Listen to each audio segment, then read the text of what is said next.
Hello and welcome to Rediscovering Connection. And I'm here today with Cindi Buckley, and I'm super excited to welcome Cindi. Cindi is the author of Love Awakens You, and she very kindly shared a copy of her book with me a couple of weeks ago. So I've had a really nice chance to have a look at it and have a look at these pearls of wisdom that Cindi has been collecting for her whole life and has put together in this beautiful, beautiful book. So welcome, Cindi. I'm so happy to see you here today. Well, thank you, Shelley. Thank you for inviting me on your show, and I'm excited to dive in and see where we go with this journey. Yeah. So I'm really hearing through the book that it is really about that reconnection with self. And I'd love to explore that concept with you and perhaps how this came to be. And I know we've touched on before this call the topic of loneliness and how if we reconnect in with ourselves, how does that play into our feelings of loneliness?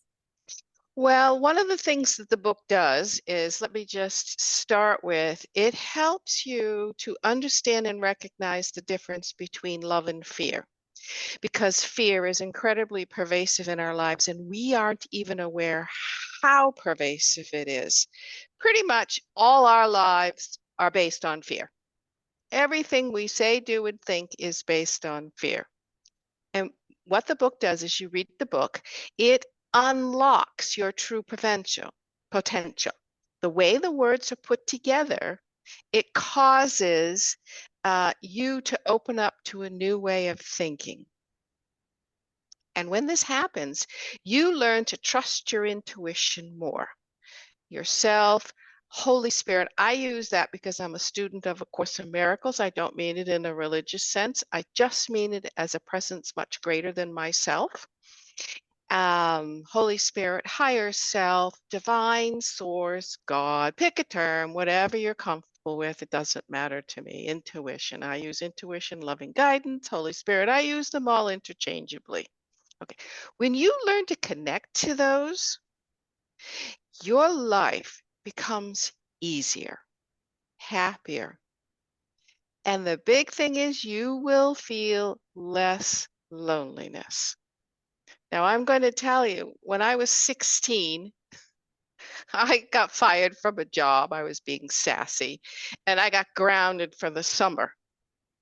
And when I got grounded, I was only allowed to go to another small part-time job I had, which was like 3-4 hours, 3-4 times a week. Other than that, I had to stay home.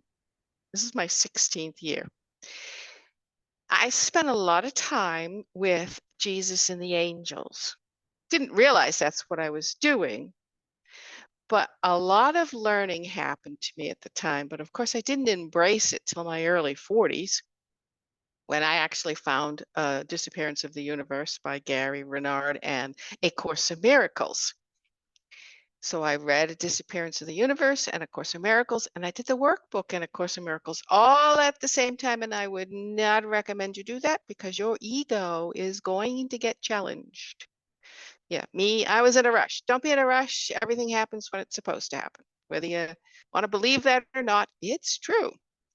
So we need to learn how to connect to our intuition. And I, myself have some physical ailments which are inspirational and hopeful, but it doesn't teach people how to connect to their intuition. And that's what the book does, Love Awakens You. It helps to teach you to connect to your intuition. And as you're learning through that process, you become more aware of your higher guidance. And as you become more aware of your higher guidance, you don't feel lonely. Nobody is ever alone. Now, one thing I do need to say is, your higher guidance and all the angels and whomever are here to help you can only help you if you ask. You must ask. And I've heard this. I've heard this. It's kind of like, imagine that they're all just sitting there waiting for an invitation, but unless you invite them in, they're not going to be coming to help you. Ooh, interesting. Now, and it doesn't take much for them to come. Generally, I like to tell people the way it starts is you have some sort of seed of discontentment or an idea that, God, there's got to be a better way. They're in. You've opened the door. But, So it's I learning to ask all the ask the time. right questions and to invite your guides in. Always. And different people will get visions, they will hear things, they might feel it in their body. There are many different ways. Dreams are another good way that they communicate with you. But you want to make sure that who you invite in is of a loving, kindness, compassionate way of being. Right. And this is intriguing because I was just doing some like inner work a few days ago, and they said consider some of the manifestations that have come to fruition and backtrack into how you went about them. So for me, I was thinking about some of the events that I've done recently, that I've presented at, that went particularly well. I was like, what was my preparation like? What did I do beforehand? And that was one of them. I was inviting in my guides. So I actually thought that a couple of days ago, I mustn't forget to do that. And like we did before this session, we had a little grounding and we did exactly that. So because eventually it takes time and it takes practice. I'm in my mid 60s, I'm 65, and it's taking me quite some time to be able to listen to what they're saying at the same time that I'm talking to you. That takes a lot of practice, by the way. Usually people, when they first do it, there's a slight pause as they're hearing. Let them pause, let them get their thoughts organized, let it come. Now it just kind of flows through me fairly easily, or sometimes I'll have to go, I need a little help here, or sometimes I'll go, I'm very clairvoyant, so sometimes I'll say, show me, and I get an image, and then I can make some thoughts from that image. But in general, now it just sort of comes down. I'll just give you a little example. The first time it happened, really, to me, I had a workman at the house who was a young kid, maybe early 20s, mid 20s. And we were just chatting, talking about the changes that happen in the world. And in the back of my neck, I felt this pressure. And this pressure was to say, love never changes. And I'm not saying that. No, I kept getting this feeling in the back of my neck. Push, push, push. Finally, I said it. Love never changes. And he laughed and said, oh, that's so good. I've got to tell my wife. So you don't know how you're going to affect people by what you say. And it's not your job to care. almost like you're the channel. You're the facilitator, and your job is to deliver the message. That's it. And sometimes I've had to say things and I thought was quite harsh. And they're like, nope, you will say that. And I said it, but guess what? It's how they needed to hear the message. You don't want to have any judgments. You just want to deliver the message. Judgment is a fear. If you think you're an individual, you're in fear. I mean, the list is long. It's intriguing. So I did a podcast with a friend called Kirsten Barefoot recently, and when she started coaching, she was at this point with her client that she was literally like, I don't know what you need to do here. And what was coming through for her is say I don't know. And for some reason, her saying it enabled her client to have a realization. Exactly. You don't know. It's not your job to know. It's not your job to worry about how they're going to perceive it, or are they going to get the message. I have an interesting thing that happens to me is I will say something to someone. It could be day, week, years later, months. They will repeat back to me exactly what I said to them. And they will not know it was me that said it. And Oh, I got to tell you, for years, I kept saying, I want credit. I want credit for saying that. And I realized that's ego. And I had to learn to let it go. Actually, what my guide said was to think of it as being an ascended master in training. The ascended masters help us. They tell us lots of things. We don't listen. Eventually, maybe we do, or maybe it's a different lifetime. Who knows? But you know what? They'll get the message whenever they're supposed to get the message. The guides will work on getting the message to them in whatever way is appropriate. But I had to learn to let that go. And sometimes I would say, I said that to you like a year ago. No, you did it. And then I'd get in this big argument. I thought, okay, this isn't working. I can't be doing this. So I've had to learn to let go. I'm giving you the advice up front because, yeah, nobody's going to do it that way at first, but eventually they will. Managing my expectations, and expectation was one of the pieces in your book that really struck me, because in the work that I do, helping people to reconnect, there is an element of having to manage our expectations, because when we're reconnecting with people, particularly if they're people that we haven't spoken to for a long while, but we're feeling the call to connect, we need to do so from a place of no expectation. If they come back to you, that means that they're meant to be coming back to you at this point in time, but they may not see the message. They may be completely busy and unable to be there. So expectation, I'd love to delve into this topic with you. Yeah, don't have any. That's the key. Seriously. If you have expectations, you kill your intuition. It stops. There isn't any intuition if you have an expectation, because you've placed an idea of an outcome you want. And you don't want to do that. You want to be open to whatever happens. And believe me, when you learn to be more open, what happens is more than you could possibly expect. It'll be like, oh, I never thought of that option. It's not your job to think of the option. It's their job. They're the ones who know the whole picture, the whole story. We know tiny, tiny speck of it. Our interaction here is a tiny little speck, and we're hoping to share our wisdom with people who want to listen and who can accept, and even if they can't accept, they'll hear it, and one day they might be able to accept it. This view seems to contradict to a lot of other speakers who talk about manifestation and setting clear goals. How does that play in? All right, let me clarify. You can manifest by asking for something, and you may get it. But generally, you're asking that of ego. You're not asking that of your higher self, because you want something, whatever that may be. You want that bracelet. You want a bigger house. You want that fancy car. That's not really manifestation.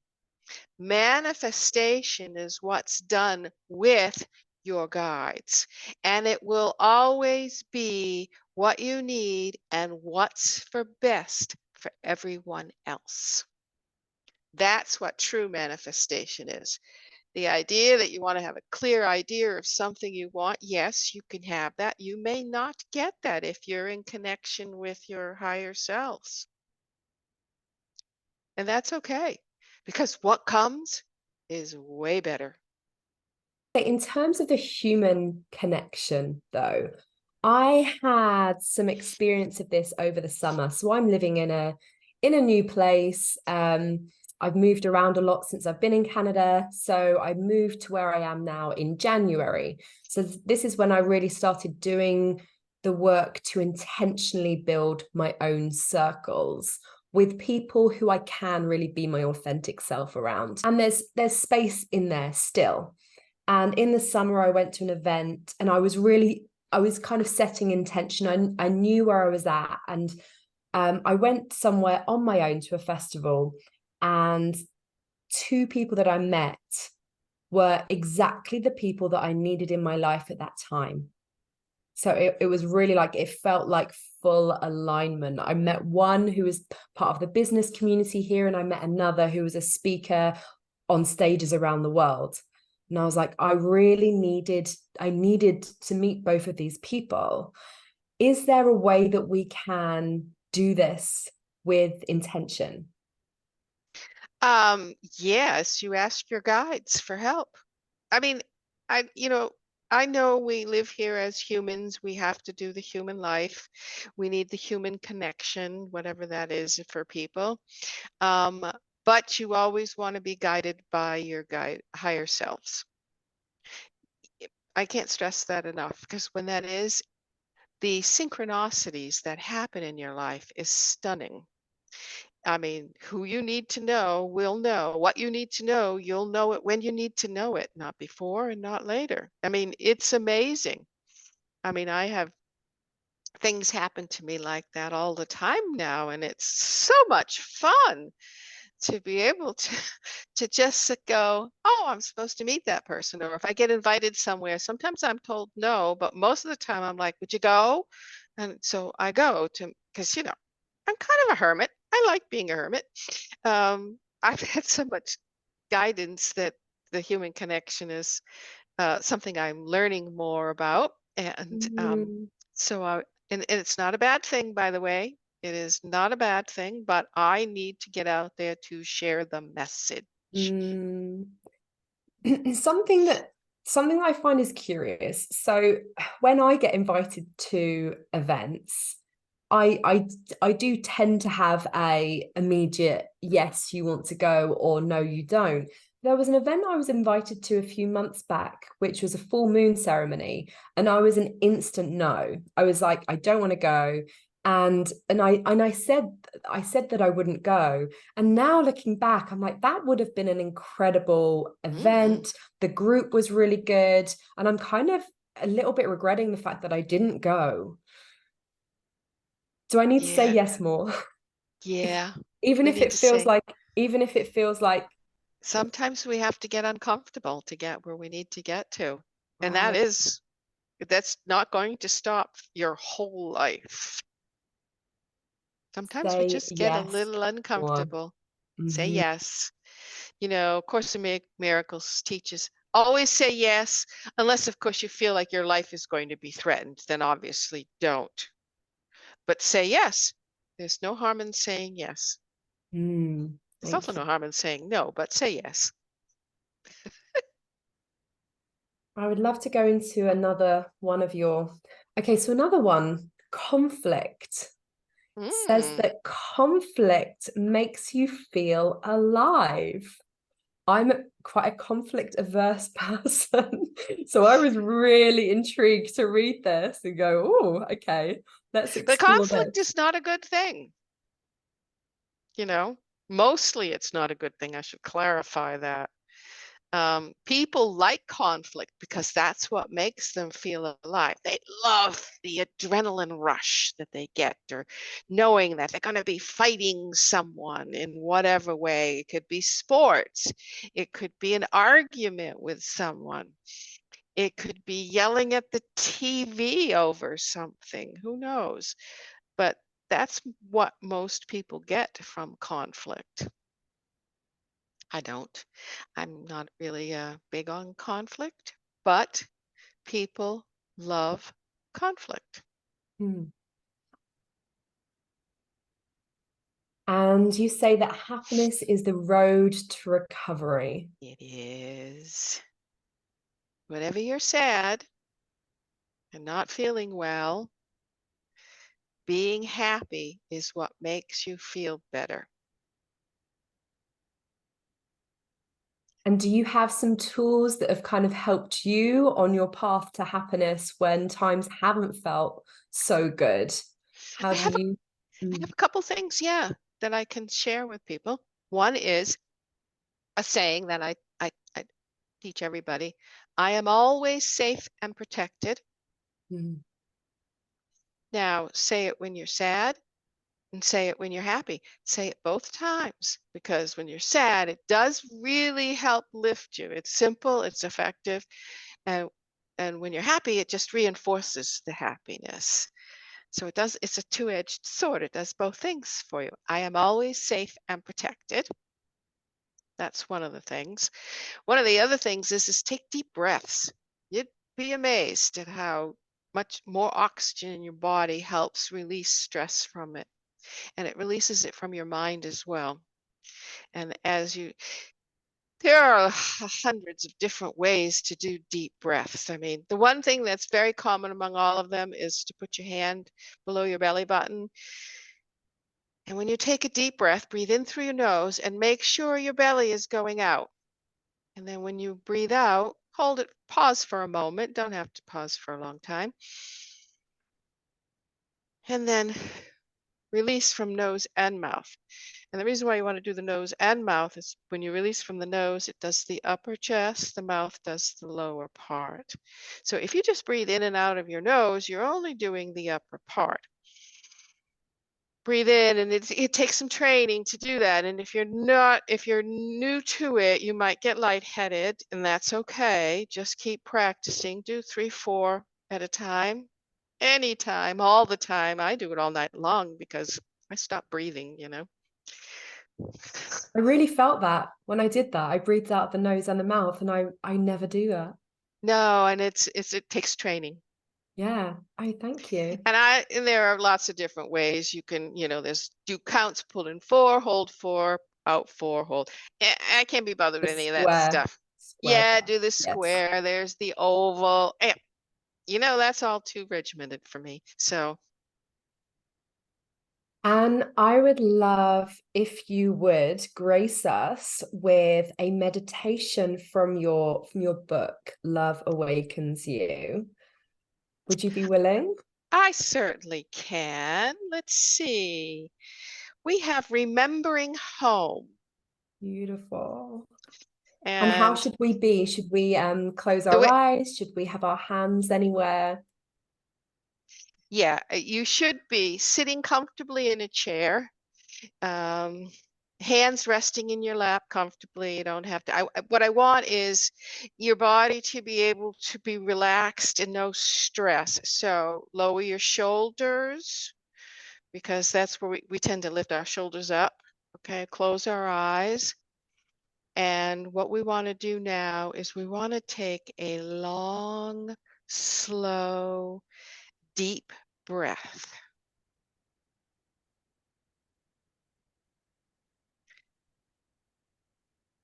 Take another long, slow, deep breath.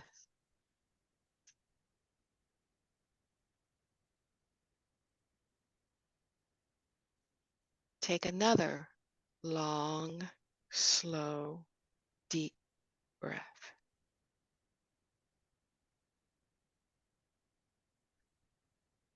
Relax your body by letting all thoughts of concern drain away from you. Your head, your shoulders, your arms, waist, hips, legs are relaxed.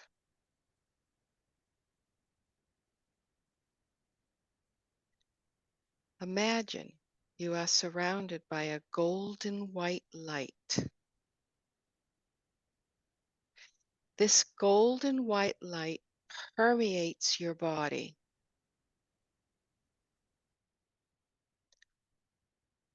All parts of you are now a golden white light.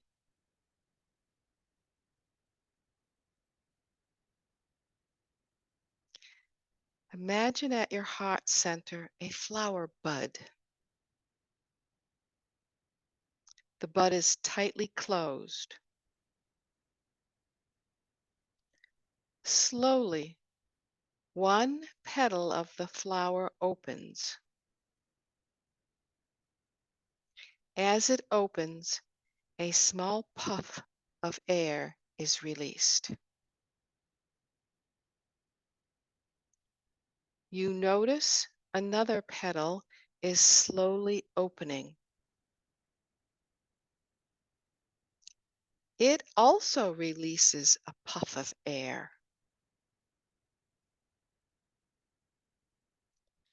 As each petal opens, a wave of air is created by the opening petals, encompassing you in peace.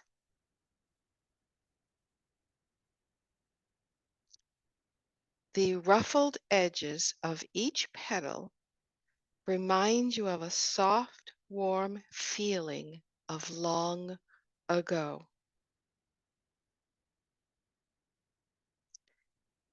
The ruffled edges gently sway back and forth. On each sway, you see a flicker of light.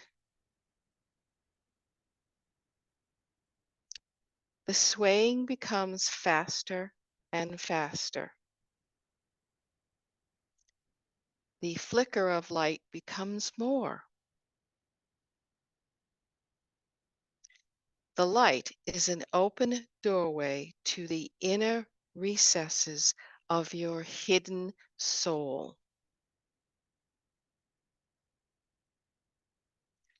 The doorway is open for you to walk through. Walk through to the remembrance of a long ago place where you know with all certainty you are home. Enjoy being home. Remember the joy and happiness you feel at being joined with all.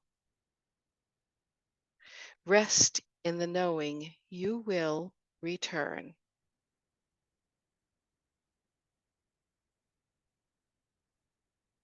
Slowly take 3 long, deep breaths, bringing you back to your temporary home. You smile knowing you can visit at any time.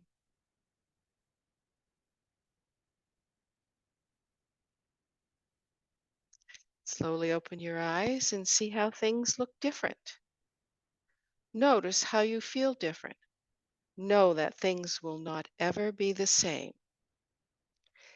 You remember home with each deep breath and the feeling of serenity. Thank you, Cindi.